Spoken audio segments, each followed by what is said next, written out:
This is my ranking of naval warfare games that I've played, based purely on my personal experience.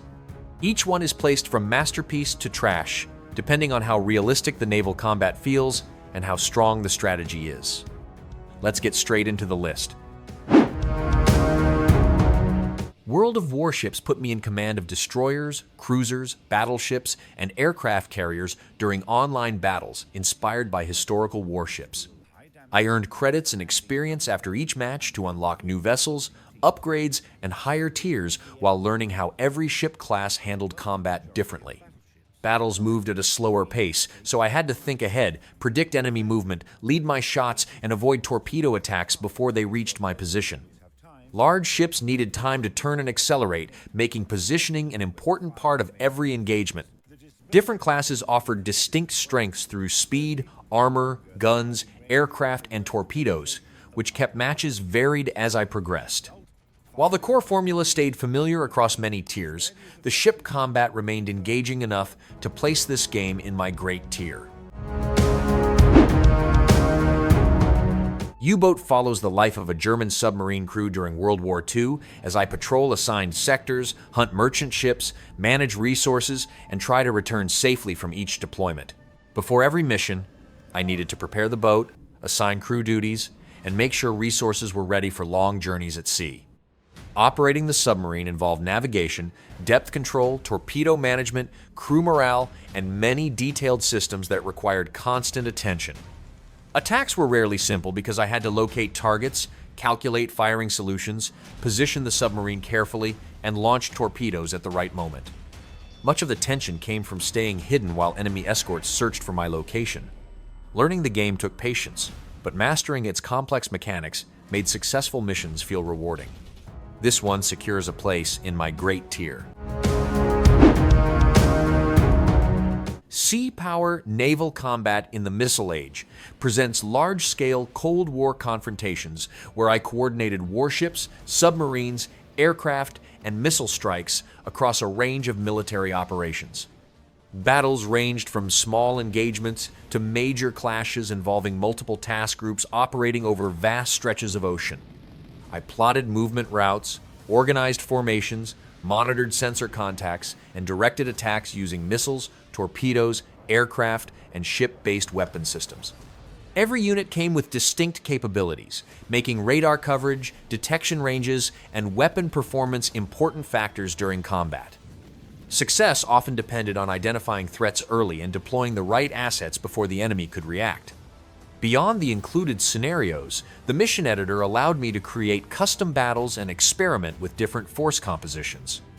Its detailed systems and Cold War military atmosphere are enough to anchor it in my great tier. Naval Action revolves around sailing warships across the 18th century Caribbean, where I traded goods, hunted enemy vessels, joined naval battles, and built up my resources through exploration and combat. Travel played a major role because I navigated using traditional tools rather than modern markers, making long voyages feel like part of the experience. Combat rewarded patience and positioning, with wind direction, sail management, and broadside timing often deciding the outcome of battles. Instead of simply reducing a health bar, I damaged enemy hulls, destroyed sails, and reduced crew effectiveness through sustained cannon fire. Outside combat, I could pursue trade, piracy, or naval warfare depending on my goals. While the historical atmosphere and sailing mechanics were interesting, the slower pace and uneven progression leave this resting in my mediocre tier. Atlantic Fleet recreates the Battle of the Atlantic through a series of campaigns, missions, and historical engagements where I commanded British and German naval forces during World War II. The game used a turn-based system that alternated movement and attacks, allowing me to position ships, launch torpedoes, fire naval guns, and respond to enemy actions one step at a time. Battles featured destroyers, cruisers, battleships, submarines, merchant vessels, and aircraft, each with different capabilities and tactical uses. I could fight standalone scenarios, progress through larger campaigns, or replay famous naval encounters from the war.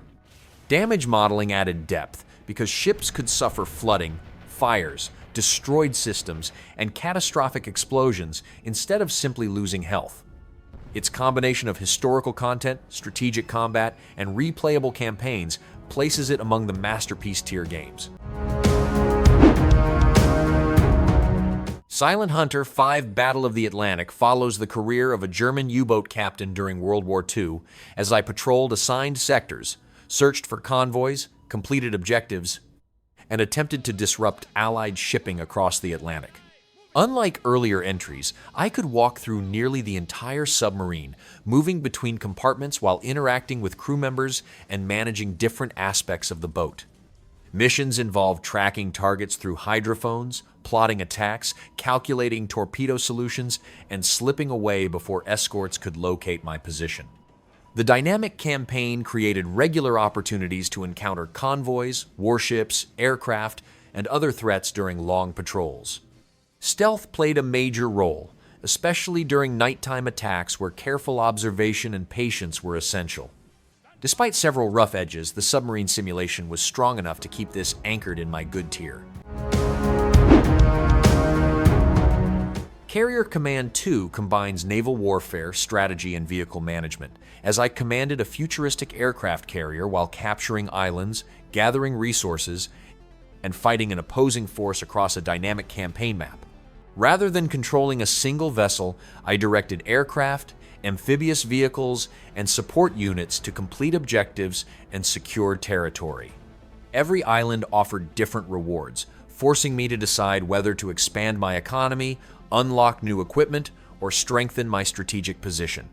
Battles relied on reconnaissance, planning, and coordinating multiple unit types instead of rushing directly into combat. Supply lines, resource management, and island defenses remained important as the campaign progressed. I could even take direct control of individual vehicles whenever needed, adding another layer of involvement during operations. Its unique blend of strategy and command systems secures a place in my great tier. Destroyer the U-Boat Hunter places me aboard a World War II destroyer, tasked with locating and eliminating German submarines using realistic naval procedures and equipment. Rather than relying on fast-paced action, I spent most of my time tracking contacts through radar and sonar, interpreting information, and maneuvering my ship into the correct position for an attack. Every engagement required careful planning because I needed to estimate enemy movement, manage speed and heading, and decide when to deploy depth charges. Communication also played an important role, with crew reports helping me maintain awareness during operations. Much of the experience revolved around operating ship systems and understanding naval tactics instead of direct combat. Its detailed approach to anti-submarine warfare created a distinctive experience, which is enough to secure a place in my great tier. Wolfpack builds its entire experience around crew cooperation aboard a German U-boat, with every player responsible for specific duties needed to keep the submarine operating effectively during wartime patrols. I worked different stations, managed submarine systems, relayed information, and assisted with attacks while coordinating closely with the rest of the crew. Finding and sinking convoys required patience because we often spent long periods tracking targets, gathering data, and preparing firing solutions before launching torpedoes. Communication was essential since navigation, diving, target identification, and weapon operations were divided between different crew members. Encounters became especially stressful once enemy destroyers detected our presence and began searching for us beneath the waves. The detailed submarine mechanics, strong reliance on teamwork, and highly immersive atmosphere make Wolfpack an easy choice for my excellent tier. Victory at Sea Pacific recreates World War II naval battles through fleet-based engagements where I commanded American and Japanese warships with different strengths, weapons, and tactical roles. Each battle unfolded through alternating turns, requiring me to position ships carefully, manage firing arcs, and decide which targets needed immediate attention. Every vessel felt distinct because cruisers, destroyers, and other ship types came with their own capabilities, traits, and weapon systems. Aircraft also played an important role by scouting enemy positions and helping coordinate attacks at longer ranges. Beyond simply exchanging fire, I had to think about initiative, deployment, and how different ships could support one another during combat. The straightforward rules made battles easy to follow while still providing room for tactical decision-making. Its enjoyable naval strategy experience earns a place in my good tier. Task Force Admiral puts me in charge of American carrier task forces during World War II, where I coordinated scouting operations, organized defensive patrols, launched strike groups, and searched for enemy fleets across the Pacific Ocean. Much of the gameplay revolved around gathering information before committing to an attack, since locating the enemy was often just as important as defeating them. I assigned aircraft to reconnaissance missions, planned bombing and torpedo strikes, established fighter cover, and reacted to changing battlefield conditions as reports arrived. Air battles unfolded in real time, with fighters escorting bombers, dive bombers attacking warships, and torpedo aircraft attempting to break through defenses. The game also balanced realism with accessibility by automating many complex tasks while still allowing deeper control when needed.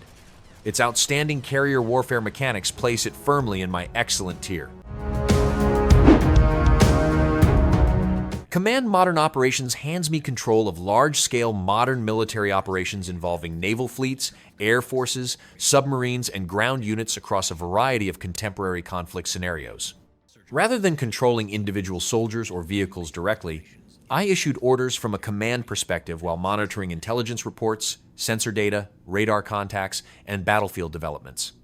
Missions often required coordinating aircraft, warships, submarines, and support assets at the same time, making information management a major part of the experience. I planned strikes, organized patrols, tracked enemy movements, and adjusted operations as new threats appeared across the map. The game provided an enormous amount of military detail, from weapon systems to detection mechanics, rewarding careful planning and situational awareness. Its impressive scale and deep command systems are enough to secure a place in my great tier. That's all for this ranking. From convoy hunting beneath the waves to commanding entire fleets, these games offered very different ways to experience naval warfare. Thanks for watching.